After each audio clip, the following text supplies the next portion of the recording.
Welcome back to another episode of Bloodborne. Preliminary apologies. I think they're doing construction outside. I don't know if my microphone's going to pick that up. If it does, I'm sorry. Uh, Deal with it. So in the last episode, we were just about to go kill the Bloodstarved Beast. I opened up a shortcut that got me right to the boss fight room. I can't remember if I put blood gems in my saw cleaver. I did. And it doesn't matter, that's right, because I'm not upgrading anything but arcane. Yeah. Alright. So we're gonna go fight the Bloodstarved Beast. The shortcut that I want is the Old Yarnum. The bonfire, rather. So, the entire purpose of coming into this area at all is, for some reason, it's very inexplicable, and I missed this as well the first time I played the game. If you kill this boss, a door in the Cathedral Ward just opens. I don't believe there's any lore that makes reference to why the door opens. Generally From is very good about kind of leading you or alluding you to things like that. But I can't remember if there's a item you pick up or anything like that which says or alludes to the Cathedral Ward has opened or something like that.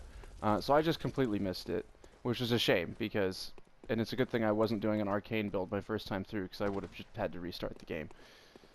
So we have to come all the way down here back to the iron gate that we opened up, and this will take us straight back down to the boss. It's a fantastic shortcut.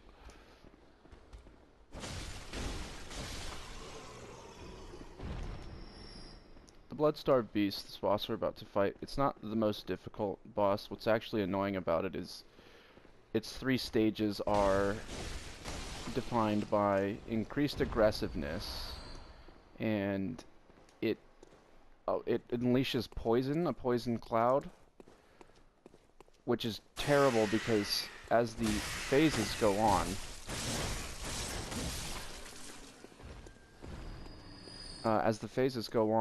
just being near him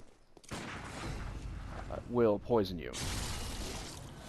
So, realistically, if you're not too good at the game and you run out of antidotes, the fight could just literally be almost near impossible because it's really hard to not get poisoned by him in his 3rd phase. See what I'm talking about in a second. For some reason that this gives you 10 Quicksilver bullets. I would imagine that this is a hunter. I don't know why he'd have that many on him. I think there's a crystal lizard, yes. If I could hit him.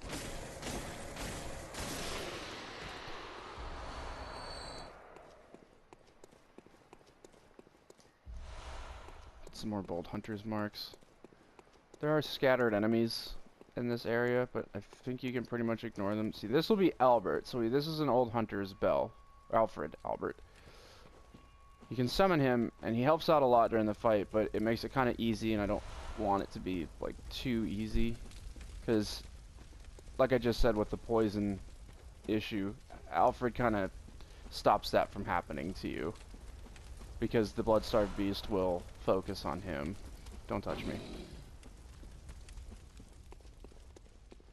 So I have fire paper equipped.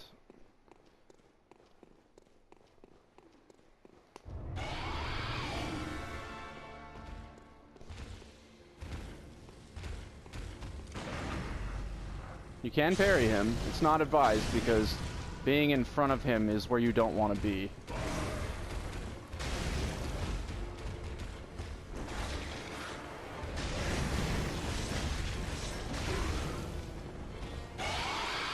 That's phase 2.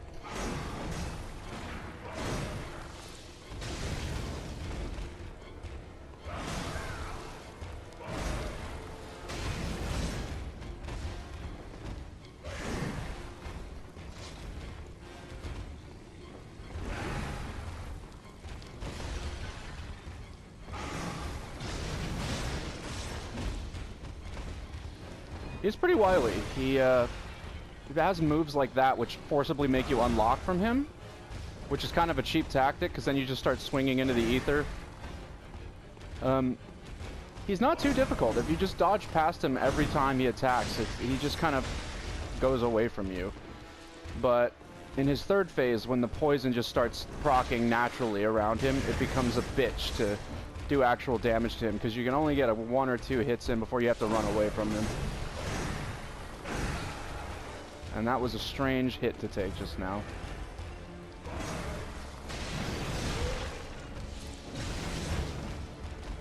I believe this is phase 3. That's phase 3. And now he's going to do a poison cloud attack. You can throw Molotovs at him.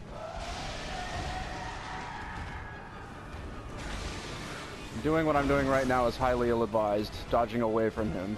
You don't want to ever dodge away. So you'll see I'm getting poisoned right now. Also don't want to be in a corner like that. I'm not doing very well.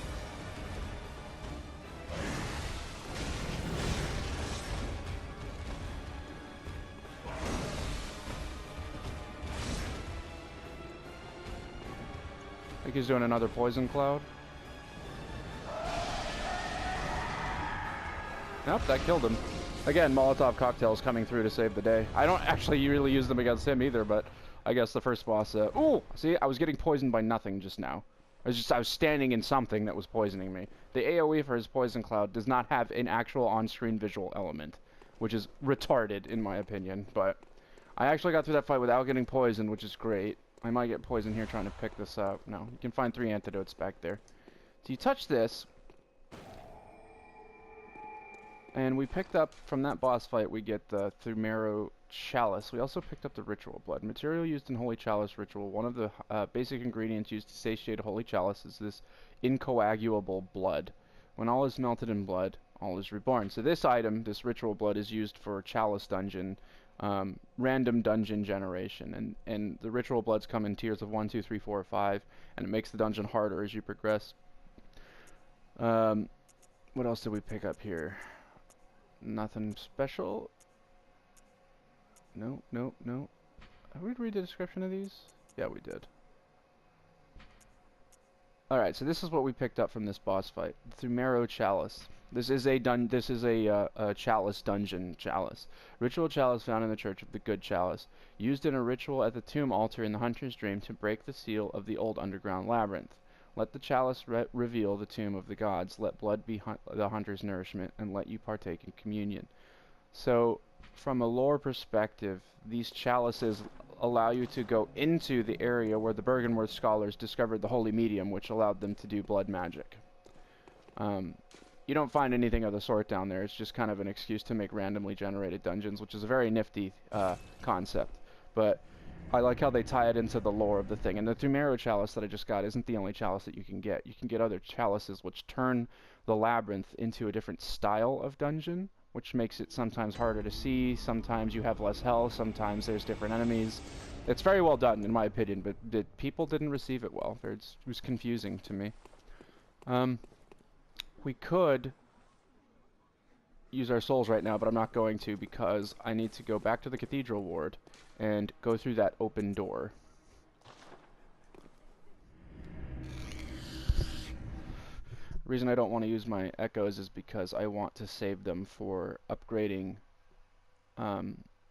different weapons and perhaps buying bloodstone shards. There are certain milestones in the game, certain bosses you can kill, certain events that occur where the Bath messengers, both the Insight messengers and the Echo messengers, will sell you upgrade materials, bloodstone shards, twin bloodstone shards, things like that. At this point I believe I can just buy bloodstone shards, so if I don't have enough to fully upgrade to +3 a weapon, I want to have that many souls on me, because we're about to come to an area where I can get another arcane weapon, which will be amazing.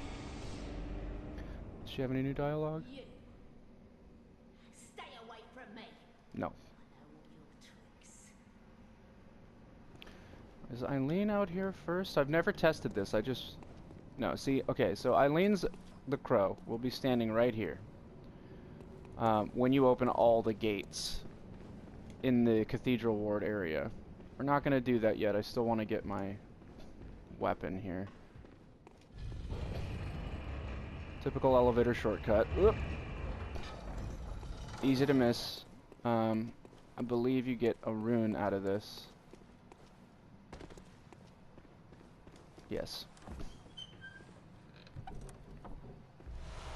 Formless Odin. This is a rune that you can equip eventually. It just gives you, they give you passive buffs. A secret symbol left by Carol, runesmith of Bergenworth. The Great One Odin, lacking form, exists only in voice and is symbolized by this rune. Those who memorize it enjoy a larger supply of quicksilver bullets. Human or no, the oozing blood is a medium of the highest grade, and the essence of the formless Great One, Odin. Both Odin and his inadvertent worshippers surreptitiously seek the precious blood. So Odin and Odin Chapel, that's the name of one of the Great Ones, one of the cosmic eldritch horrors. And these runes are created by a dude. His name is Carol, or his last name was Carol. I don't know. And he was able to transcribe their voices, like their actual language of the Great Ones, into these runes, and equipping them on your person does certain things for you. So that's the lore behind those.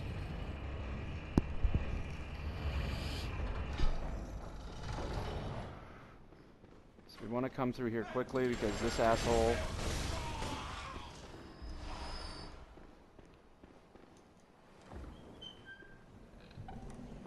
I always thought that that cross out there was significant. It's like very... Oh, and then we immediately find another rune.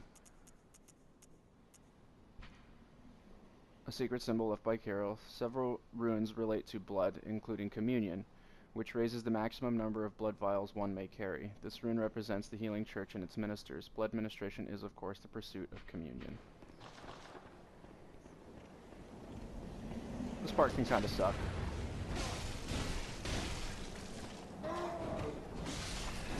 Now, I could go up this tower and get a chest that contains a hunter badge, but the hunter badge only gives you access to a sword that we're not going to be using, so I don't want to waste time going up there just yet, because we will be going up there eventually later in the game. And this is where you get your first twin bloodstone shard. This is to upgrade a weapon from +4 to +7.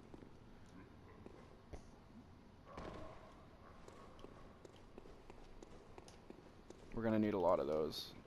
Alright, so this is a traditional Dark Souls fall minigame. The secret here is the ropes in the corner there. You can roll at them, if I don't mess this up, and land here. Very long fall. Which then you can fall down here and go through this door. Now this is a secret area, and it'll be very familiar, or it should be at least, because this is the physical real-world location of the Hunter's Dream Workshop. And in here we will find several items that are pretty revealing for lore. So we just found the doll set. A discarded doll hat, likely a spare for a dress-up. A deep love for the doll can be surmised by the fine craftsmanship of this article and the care with which it was kept. It borderlines on mania and exudes a slight warmth.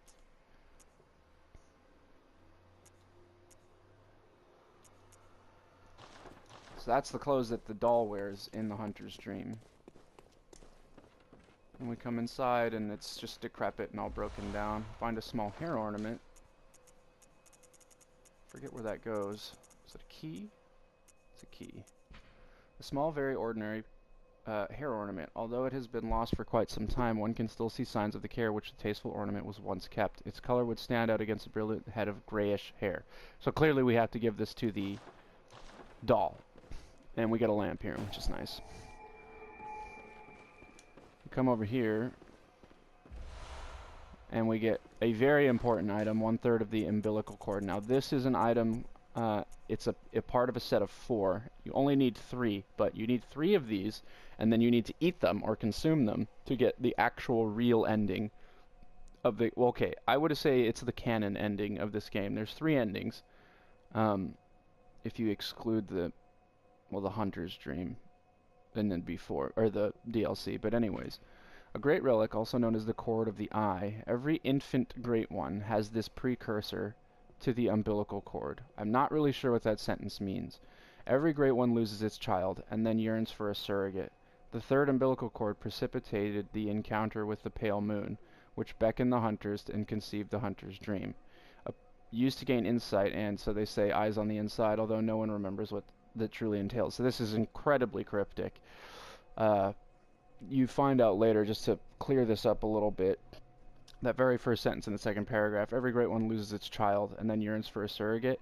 What that means is, every great one, every cosmic being that exists in its own plane of existence, their very nature is to procreate. And when they have a child, for some inexplicable reason, it always dies. Even though they keep trying to do it. They keep trying to have children, and they always die. So they try to find a surrogate. They're trying to figure out a way to birth their children without having them die. And that's important. This third umbilical cord precipitated the encounter with the pale moon. The pale moon is a euphemism for one of the great ones, and you find out its name later. And this pale moon great one beckoned the hunters to do its bidding and conceived the hunter's dream. So this is the first bit of evidence we get that a great one is actually behind the entirety of this blood magic plague in the hunt. Very important item. And here we see the doll, which is actually just a doll, and it's abandoned, it's lifeless. I believe there's one more item we can get, and this is the first magic spell you can get. Magic in this game is utilized through the use of items. This is the old hunter bone. The bone of an old hunter whose name is lost. It is said that he was an apprentice to old Gehrman, and a practitioner of the art of quickening, a technique particular to the first hunters. It is most appropriate to hunters, carriers of the torch who are sustained by the dream, with teased old art from his remains. So this bone lets you basically have quicker rolls, and it makes you invincible during them. Even though you already have iframes, the animation literally makes you invisible, and I think it increases the amount of iframes you have, I think. But to use any magics in this game, you have to use up Quicksilver bullets, which isn't... We're going to be using Arcane, so we're going to be using these magics. So our build is going to be pretty Quicksilver bullet intensive later on. Anyways, we're not going to use that lamp because we need to continue our descent down this well. And you can kind of acrobat your way down this tunnel. The way you're supposed to go is you're supposed to land on that pile of trash. And it makes noise and it pisses this thing off, but you can do what I just did and fall down here and just kind of get him.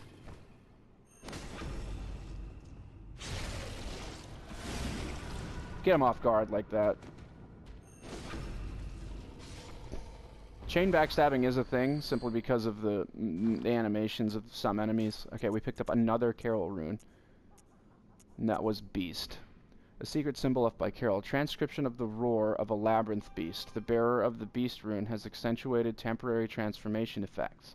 Beast is one of the early Carol runes, as well as one of the first to be deemed forbidden. The discovery of blood entailed the discovery of undesirable beasts.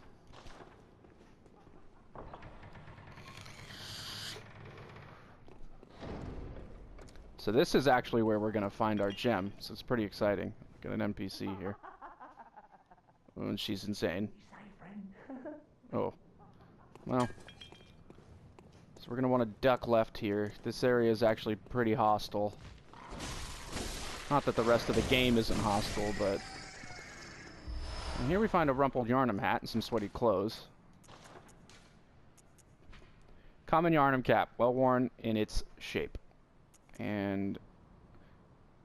I honestly don't know the function of these. It's basically it's the clothing that the regular enemies here wear.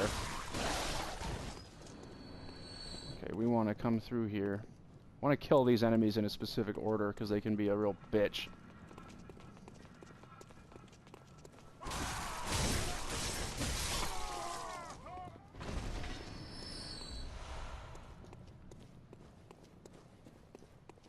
Now, there's an enemy here that's fairly strong, and we want to save him for last just to be safe.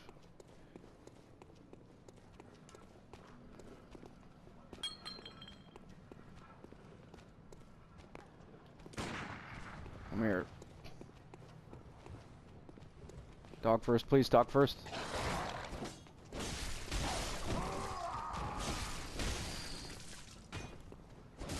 Nice push.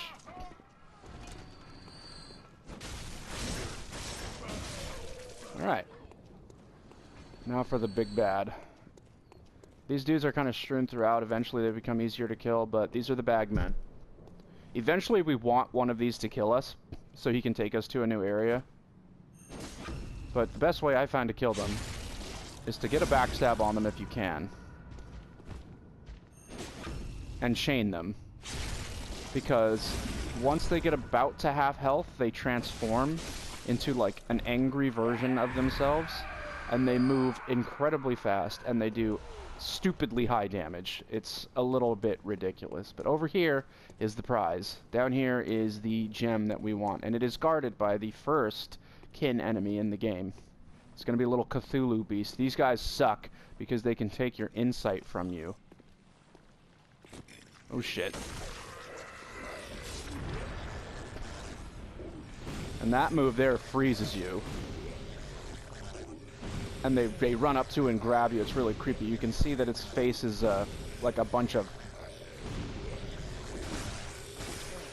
tentacles. And this is all they do, and that's its grab move right there, and you can see it's incredibly fast. They're weak to stab damage, so if you have the rifle spear... Oh! If you have the rifle spear, you could kill them real quick.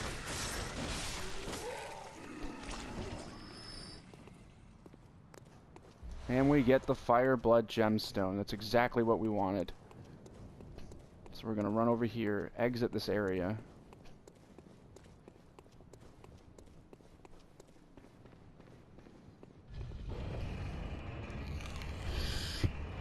And of course, this elevator, like every other shortcut in Dark Souls and Bloodborne, will take us to somewhere we've already been.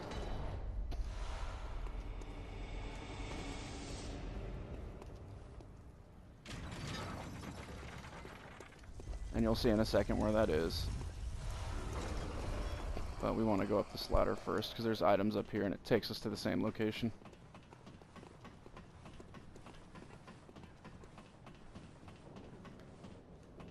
We have a body here, and he drops Numbing Mist, and he seems to be a burnt... No, not burnt.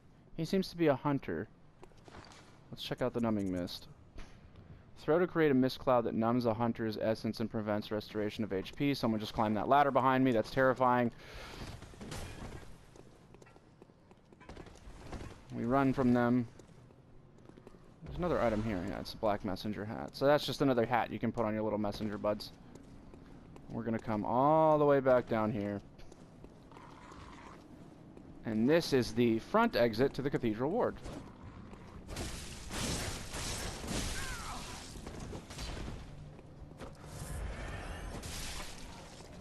Eileen is still not here, so that confirms that I think you have to open all the gates.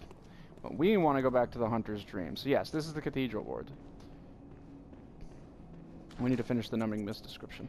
Said to be used by the Blood Hunters of Canehurst. Canehurst is an area we'll go to later. Its recipe is a secret closely guarded by the line of nobles inhabiting that castle. Basically makes it so that an enemy or a player can't heal when you throw it at them.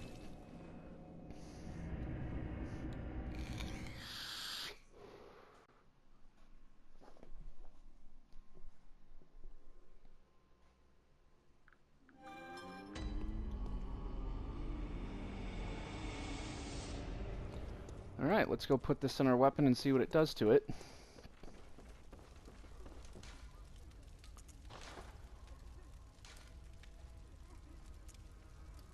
Oh, we can't yet because I need to upgrade it. I need to upgrade it to level... what is it? I think 1 and then 5. So I need 6 more twin bloodstone shards. Damn it. I forgot that I needed twin bloodstone shards. Shizen. Well, I suppose, I could go get killed by a bagman. Have him take me to the first arcane weapon that's actually an arcane weapon. I'm not so sure where... It's twin bloodstone shards. They're strewn all throughout the area. What we're going to do is we're going to go back to the Cathedral Ward, and we're going to finish off this episode by doing Eileen's event.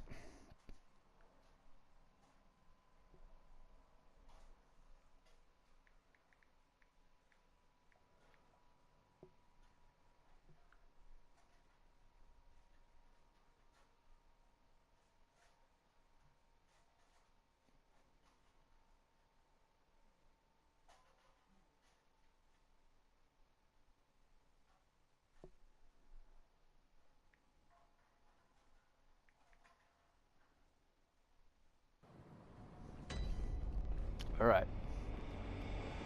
So to get to where we need to go, we're actually going to use that $10,000 key. Blood Echo key that we used. You'll notice these guys don't stagger. This is actually what makes them difficult, is the fact that they don't stagger when you hit them.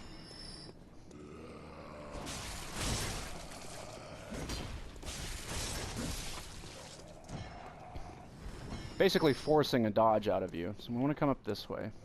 For now, we're going to ignore this hulking beast of a thing right there. They're not too hard to kill, but they can be annoying.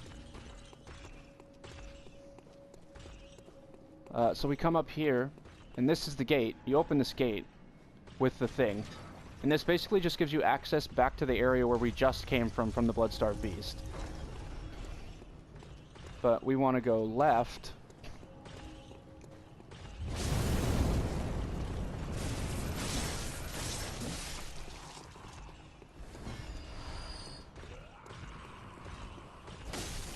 That guy was using the flame sprayer, by the way. I think you could parry them. I just don't really like to waste the bullets to do it.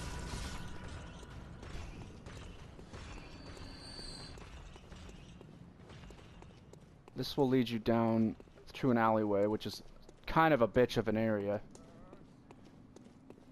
A couple new NPCs we can send to the Odins Chapel if we desired. An outsider who's come to join the hunt? What a pathetic idea. You what? What, you think I'm a beast? Well, maybe I think you're a beast. And step away from my castle. Enough of you. What, you think this is funny? Well, I certainly don't, so be gone with you. I'll have nothing to do with your beast stunts. Oh, enough of you. Okay, and over here we have the whore. Oh, my, what a queer scent. But I take it over the stench of blood and beasts any day. What is it then? I'm off during hunt, so if that's what you're here for, I'll leave you to your own devices. If that doesn't do it, come back in the morning, darling. Oh, thank goodness. You're a hunter, right? Yes. Might you know of a safe place? Yes. It's long, and a very little of the incense left. Please, there must be some nice place to run off to.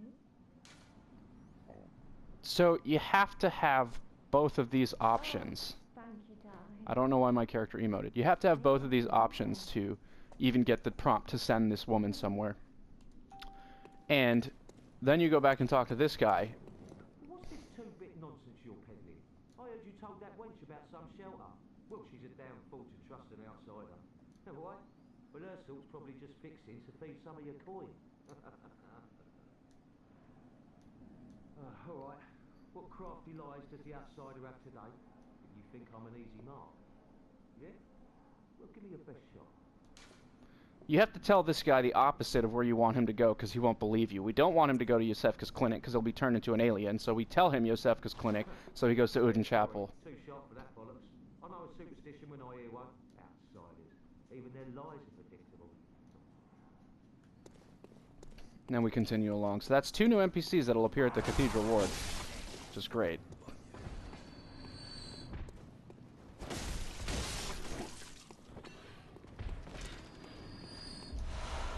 And we get the Black Church set, which will be important later because we need to wear it to speak to a certain NPC. Oh, I got him! Woohoo! And he's still alive. He's always generally give... blood vials, I was gonna say. Another sniper up there. It's just Sniper Alley. Poison knives. It gives you 18 of them there, which is fucking amazing. I want to talk to this guy. Oh, we've the deepest gratitude for the church and all they do for us. The deepest. See, now this woman has gratitude for the hunters, even though she probably knows I'm an outsider. We have another one here. Church. And best of luck hunting. Best luck of all.